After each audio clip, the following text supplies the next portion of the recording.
This is the Fitzy and Whipper with Kate Ritchie podcast. It is Fitzy and Whipper with Kate Ritchie for your Wednesday podcast. Today, Kate wants to talk about hot girls during summer. What? Well, no. Is that what it is?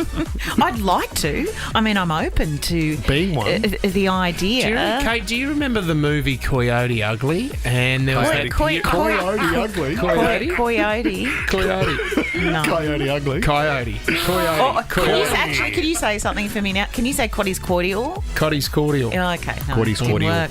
Coyote Ugly. I never saw that, but I remember the footage of girls dancing on a bar. Yes, there was that period where everyone wanted to dance on the bar. Yeah. And you know who else was in that?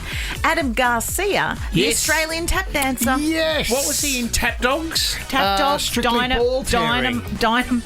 dynamite. Can you stop doing that to your watch? I don't want to talk about hot girl summers. I do. But I want to talk about hot girls who are throwing out the hot girl idea and are going to take up no, what are they doing? They're not going to take up a hobby. They're throwing away their razors, guys. Wow. Yeah, they're challenging beauty standards and they're going to do this summer right. That is okay. Interesting. Well, I need to change. I need to get myself a new bikini then. You're not We're going to talk about interested that at in all. the. We're going to talk about that in the podcast. The Fitzy and Whipper with Kate Ritchie podcast. How do you show the person that you love that you love them? I do things around the house. Like last night, Lisa was out of town. I had to do everything.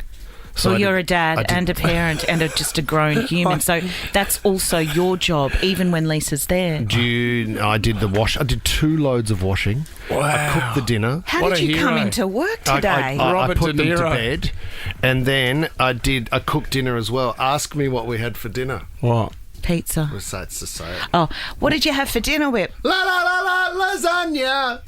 La la la la lasagna. Did you make it or bought it? You just just heated a it fun song to go with it to keep them positive about what we were eating.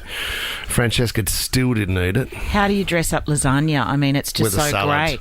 No, you don't have to sing a song to get kids to eat lasagna. Oh, right, is that what you're saying? Was it already prepared? Yeah. Yeah, It was okay. finished. Yeah, Just you just warmed it up. peeled the plastic back. I nearly messaged you I last... nearly messaged you Oh, to go, how hot do I put the bloody oven I on? nearly messaged you. To say what? Tom, I sent you a message. Yeah, the nude selfie Yeah. is not required. I nearly messaged Whipper to say, how are you going, looking after the kids, like with Lisa out of town. And then I had it, because I'm, all this, like my inner dialogue was like, you don't need to send that to Whipper. He's okay. Well, no, I Oh. didn't think you were okay. Sure. But I thought, don't you dare try and give Whipper a medal for looking after the kids while Lisa's out of town for one day. I don't message Lisa every night saying, how you going, darling? Yeah.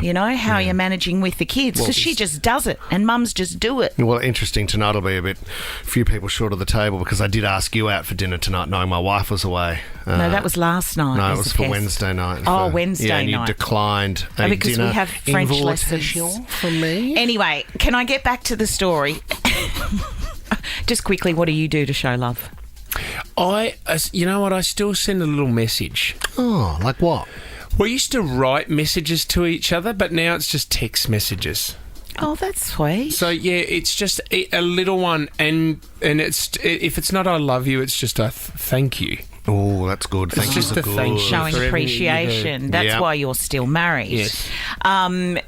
Getting to Brooklyn Beckham, that's what this whole story is about. Great segue. No, because What's he I do? know you have a tattoo to mark your relationship with BJ Fitz. Yes. But did you know that Brooklyn Beckham, I mean, he's mad for the selfie and he's married to Nicola Peltz. Yep. I think they got married last year in Palm Beach, a very expensive wedding. Fancy. But a lot of money to be thrown around, so it was expected for it to be a big shindig. He has 70 tattoos on his body. He's only a young man and they are all dedicated to his new wife. Well, he's a Beckham, isn't he? So Yeah, but he's a They love young. tats. Yeah, I know, Why- but why I don't know why you need 70 tattoos to show. somebody What are they? that you're in. Well, I don't know if you've seen the back of his neck, but he actually has her I've eyes. seen that. Like so he almost has eyes in the back of his head, but they are Nicola's eyes. And I don't know. No, that's for magpie swooping. He does that for magpie season. Why? Because the pap shots in an ice cream bucket Yeah, because they won't look be terrible. cool. No, but what's funny about the eyes on the back of the neck is that the hair then comes and stops down here, so it almost looks like one of the Beatles because he's got sort of that helmet-looking hairline at the back Yeah. and then a set of eyes. It's a little fringe. Yes. One of his, most special tattoos is he also has the wedding vows Oh, tattooed on it's the quite body. long, which, isn't it? yeah, what does it say? Nicola, here we go. I mean, you'd cut it down, wouldn't you?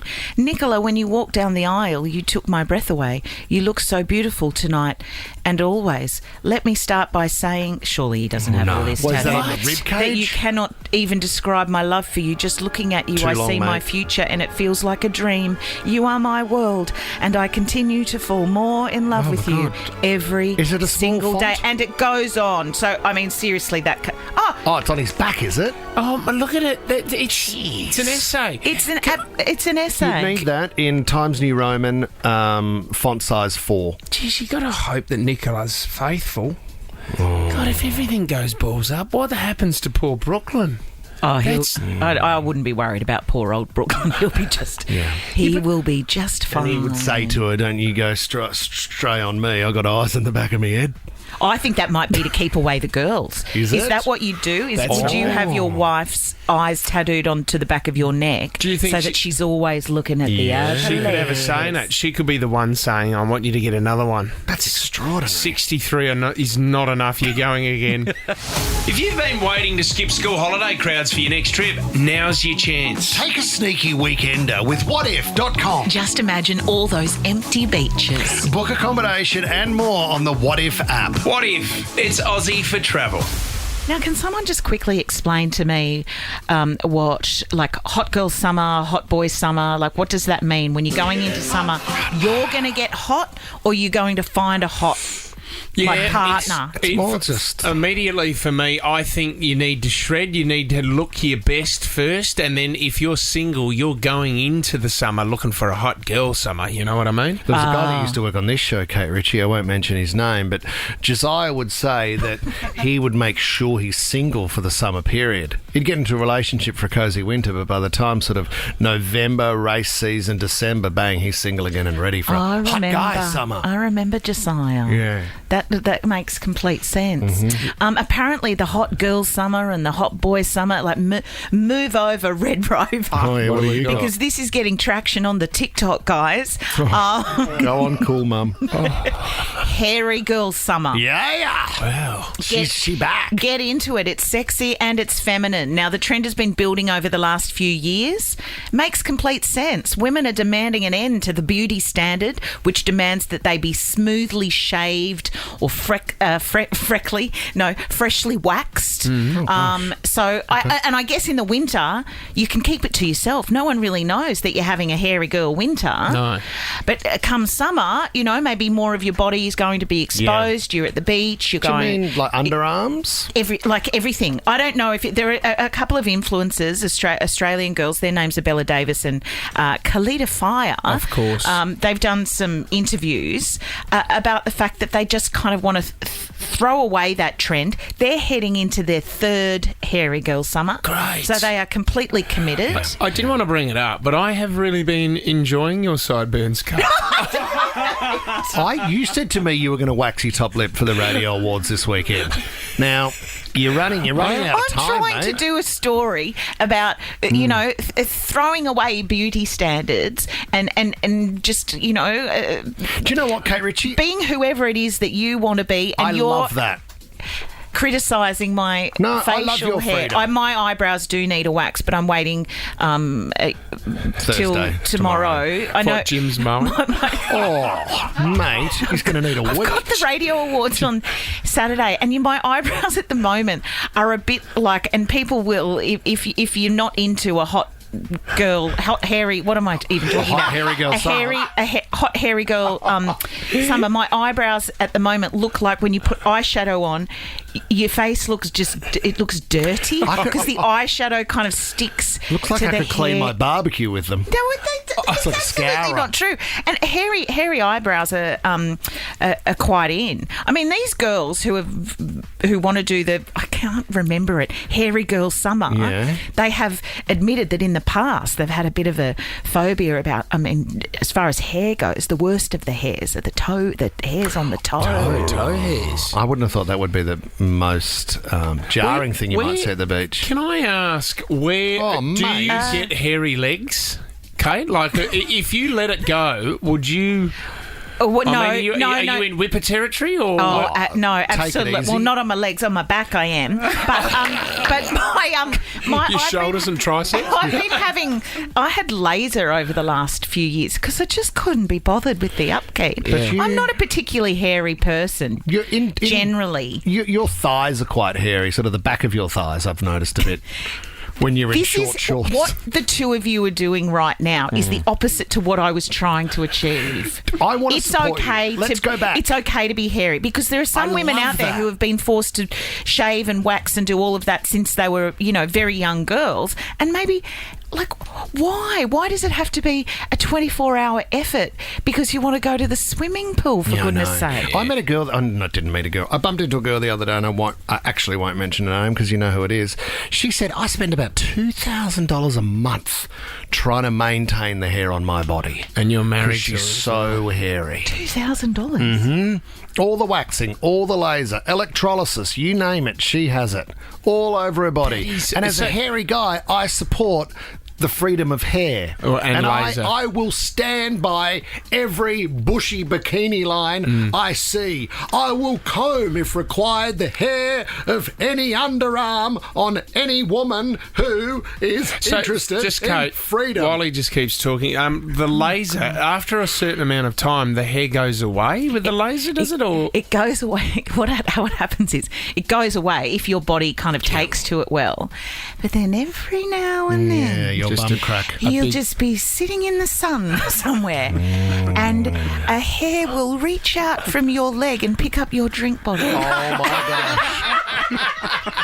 It's scratching its own chin. where did that come from? Oh, my God. How long has that been there? The Fitzy and Whipper with Kate Ritchie podcast. I'm fascinated by people who constantly lie. Compulsive liars. Well, fraudsters, Well, Belle Gibson, we spoke about her yesterday. Oh, She was the yes. one that faked that she had cancer. That's right, and got a lot of money from a GoFundMe page, Got a lot I of think. money. Arabella Del Busso. Which one is Arabella she again? Del Busso is her name, yes. She was the one that went out with Josh Reynolds, the NRL star, and they went on 60 Minutes, remember? And he thought that he was going to become a father, and she said she got pregnant 3 different times, and I don't think she was. Now, this was just a weird story, That was wasn't a it? really weird It story. kept sort of developing, and the lie kept getting thicker and thicker as it went on. Well, her name is Arabella Del Busso, but on 60 Minutes we found out she had a few other aliases. You've used 9 or 10 different aliases over the years. 9 or 10. Yep. Donna Proiska, Belladonna Di Donato, Donna Barcelona, Arabella Del Busso, Arabella Del Busco, Arabella Melbourne, Donna Barcelona. Why do you have so many aliases? But I don't have so many aliases. End of story, I'm Bella, that's it. She's just Bella. Just Bella. She's trimmed them all back. Shock. She's stripped. That sounds like the sides offering at some sort of cafe. So she's been done again. Now, she was working at the rheumatology specialist care in Cogra. She was working as a receptionist, and between September 2019 and February 2020, she was getting in contact with the patients who were coming into the specialist care centre, and she was saying to them, "You've got your appointment with Dr. Joshua today. Unfortunately, our FPOS facilities are down, so it'll be a cash transaction only. So yours today is, let's say, $170. Sorry for the inconvenience." They would come in with the cash. The thing was, a few weeks later, she deposited $18,215 into her personal account. What? From the surgery? Well, no, just with cash. So she just rocked up to the bank with $18,000 in What's cash going on? and put it into her personal account. You know who she needs to hang out with? Salim Mahaja. Is he still in prison?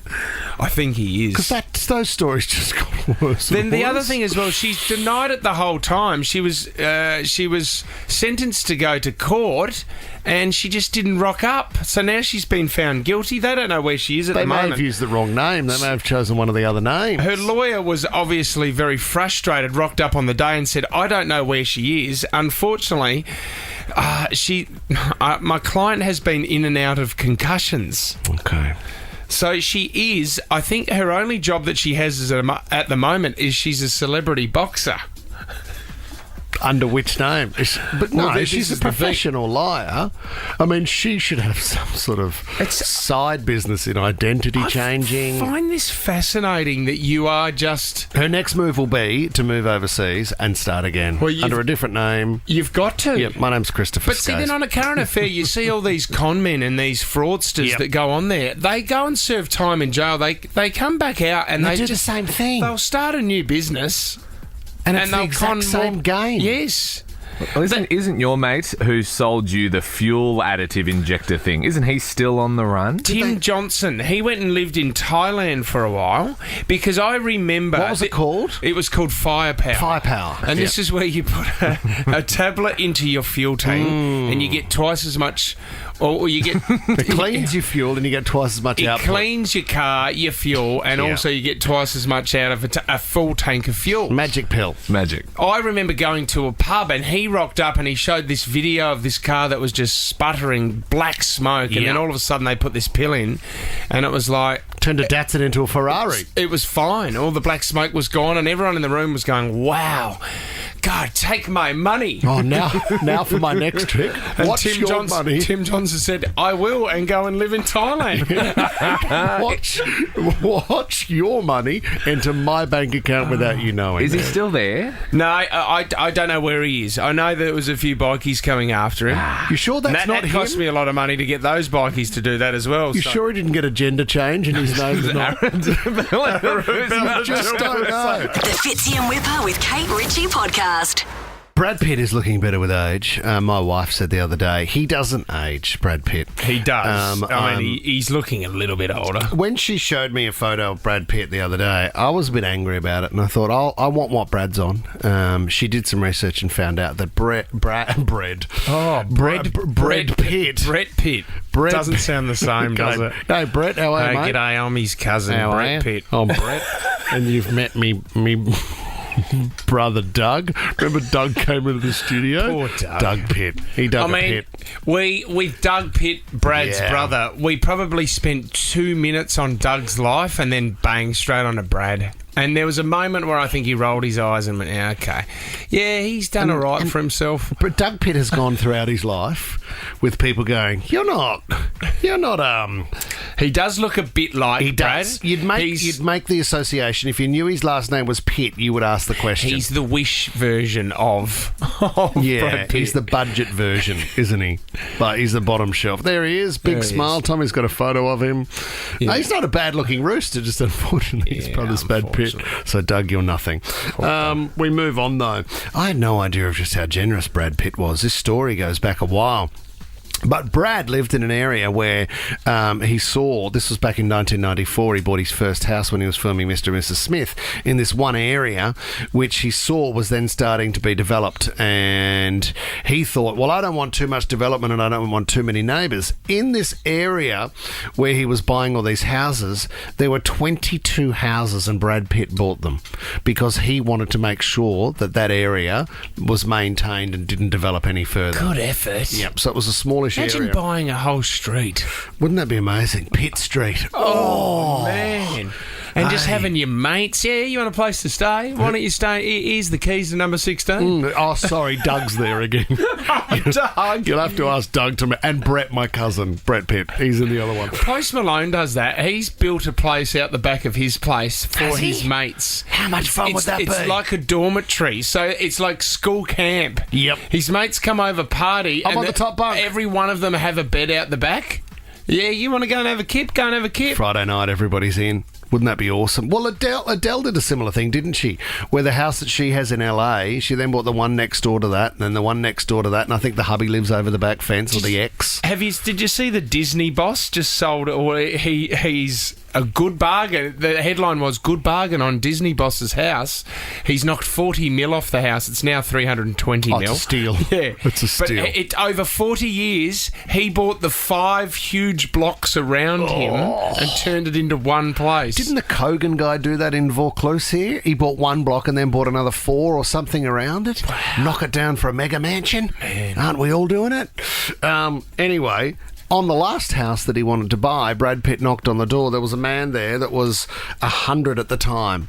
And Brad said, "I'd like to buy your house." He said, "It's not for sale." Brad said, "I'll do you a deal. What about this? I buy the house and you just continue to live in it like you're doing now until your life changes and maybe you're in a finer resting place." And he said, "Deal." So Brad owned the house and this guy lived rent-free until he died, just in the same street and in the little pod of houses. It's amazing. How good would that be? I do love it. When so you get to live the way you want and you got the money for the house. When people overstay their welcome, usually family members or friends, if this has happened to you 13, 20, 14, yeah, I'll help you out for a couple of weeks, mate. If you're doing it tough, that's fine. I'll drop in, spend a night. 2 years later, if you've got a story. Adriana from Coogee, what happened to you, Adriana? It wasn't me. It was a couple of friends. They did the London thing, met in London and came back to Australia and getting married and settling down. The day before the wedding, a workmate of his, or I wouldn't even say workmate, an acquaintance, rocked up on the doorstep and said, "Surprise, I'm here for your wedding." He wasn't invited. What? 3 months later, he was still there. So through that whole honeymoon... You're kidding me. He was living with them. Oh, because he had nowhere else to stay and didn't have any money, Adriana.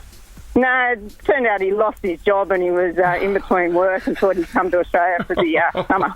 Oh, my God. So bad. And doesn't even really know the people, decides to end up on the floor. What a pest. Leaves the responsibility up to you as well. Guys, I got nowhere to go. You're not going to leave me out here. I know it's your honeymoon, but should I book a table for 3? What a pest. Exactly. Brooke in Mount Colah. Someone overstayed their welcome. Brookie. Yes, hello. So my sister-in-law rang me up and said, "Oh, can Mum come and stay with you? We're just doing a few renovations, just stay for you for a few weeks." Yeah. And she ended up living with us for 6 years. Oh, sister-in-law.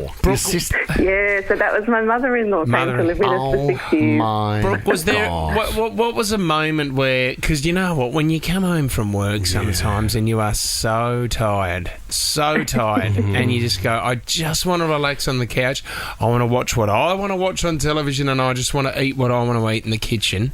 Has there been moments like that with your mother-in-law? Well, there certainly was. So then we had to kind of, obviously, when we realised it was going on, then you have to make a little bit, sort of change your house around, make separate living areas. Brooke, did she lift her weight, though? Was she doing the cooking and a bit of cleaning? Well, I had young kids, so she used to help out with the kids, which was, that's the thing. That was a bonus. 6 years, Brooke, and you thought it was going to be a couple of weeks. Oh, my God. I know. See, when Lisa's mum comes to stay, and she does everything. I would never ask her to leave. Yeah. Quite often, she'll even say to me, "Mike, you've had a big day. Why don't you go and have a rest upstairs?" And I'll speak to her like she's my mum, and I'll go, "Oh, if you think that's the best thing for me, I better wander off now." Oh, no. Let me know when dinner's ready. The Fitzy and Whipper with Kate Ritchie podcast. What are the chances? Give us a call, get involved. Kira's giving us a call from Coleroy. What are the chances, Kira? Hi, guys. How are you? Good, Kira. I'm just calling. Our little daughter was born on the 1st of January 2019, first baby born in Australia. Wow. And it all kind of started happening at about 11:45 on New Year's Eve. Yeah. And the doctor was like, yep, she's going to be born just before midnight, and it all happened, and she came at 12 and was the first baby of Australia and was on the news. That is amazing. What are the chances of being the first baby born in the country? Well, see, the other one, we found out that South Korea, I mean, everyone's birthday was on the 1st of January, remember? Really? Oh. And you are born... When you are born, you are 1 year of age. Oh, that's right. Remember? But what does that do to stationery sales if everybody's just buying birthday cards once a year? Well, see, if you were born... I'm not worried about Hallmark. If you're the same as Kira and you had a child on the 1st of January, they were born 2 years of age. Yes. Remember they've gone... Oh, yeah. They've gone back to our system now. So there's some people in South Korea who lost 2 years of their age because they've gone back to our system now. You have your birthday on your actual birthday. It's like in New Zealand. If you ask somebody, how old were you when you started school? Or, sorry, what day did you start school? They'll never forget because you start school when you turn 5. So on your 5th birthday, you go to school. But that must be a curriculum nightmare. Like, how do you then bring all the children into line? And I'm listening to the two of you talking about birthdays and dates, and my brain is exploding. Is exploding, thinking, I don't have room for this information. What if your birthday's December 18 when everyone breaks up at the end of the year? You got to start school then. In you go. Karen in Wollongong, what are the chances, Kaz? Yeah, hi guys. I've got a similar situation. My family has a history of being born or due on public holidays. So, oh, really? What do you got? Yeah. So my mother was born on Boxing Day. Yeah. My father was due on Mother's Day, however, came a few hours early. I was born on Good Friday. Wow. My son was born on the Queen's birthday public holiday. Oh. And my twin sons were due on Christmas Day. However, I had them a week early. Do you know what? However, well, you know. I know, it's a great story. That's right, Karen. What a great tale, if nothing else. Beautifully delivered. Well done, Karen. You're in the running for Kate Sweet Seats. Emma in Penrith, what are the chances? I guess I'm jumping on with the babies and the birthday trend as well. Do it, Emma, do it. So I'm a teacher and I started at a new school this year, and my colleague that's next door to me, we were both born in the same year and born 3 weeks apart, and we were both pregnant with girls. And our baby girls ended up being born 3 weeks apart this year. What are the chances? I'm trying to work out whether we've been doing this segment for too long. But mentally, my bar is a lot higher than that call.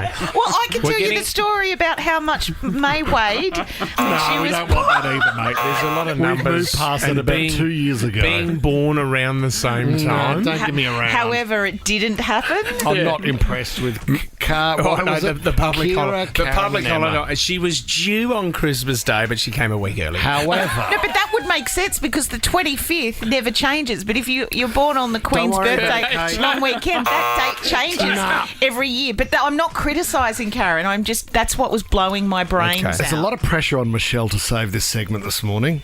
What are the chances, Michelle? Hi, guys.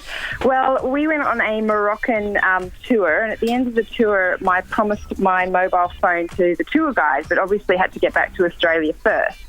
So got back to Australia, said, okay, how can I get this to you? He gave me an address. I tried to get it. Couldn't. He gave me another address in South Australia. Now I'm in Sydney. I just posted the mobile to this address. That person went over and dropped the phone to him. That was all great. Then a couple of years later, we were on our honeymoon in Japan, and we spent the whole week skiing with this couple that we'd met that were also on their honeymoon. Yeah. And at the end of that period, we exchanged Facebook details. Yeah. And I was like, oh, I really recognise that name. That's really unusual. And then I said, oh, who's our mutual friend? And it happened to be that tour guide. So the person that I'd posted the phone to those years before was the couple. The man that I'd sent the mobile phone That's a bit better. deliver it to. That's a bit better. That is amazing. I know why you're the last caller, Michelle. It's called getting out on a high. 2 years ago, I sent you that phone. You had to give it to your friend in South Australia. Totally different state, totally random occurrence in Japan. Okay, that's pretty good. All right, Michelle saves it. It's the best of the bad. Michelle. 3 stars. Well, Kira, Karen, Emma, Michelle, you're in the running for Kate Sweet Seats, but also, Michelle, you're getting a Dutch oven. You are. Yep, thanks to Fitzy, you'll be around at 9. Thanks to Ironclad, I will deliver it. Have yourself ready. Ironclad Pan Company. The Fitzy and Whipper with Kate Ritchie podcast. I tell you what, when I delve deep into my relationship sometimes, I need answers, Kate. Oh, and my God. I go to you sometimes, but you're not enough. So I go to Relationship Rehab, which is on news.com.au, a weekly... Relationship. Oh, I see what you've done there. So it's a weekly column solving all your romantic problems, no holds barred, Kate. Okay. And this one really struck a chord with me, and I wonder if there's anyone out there in this situation. Someone has written in to Isaiah, who looks after this Relationship Rehab on news.com.au, and says...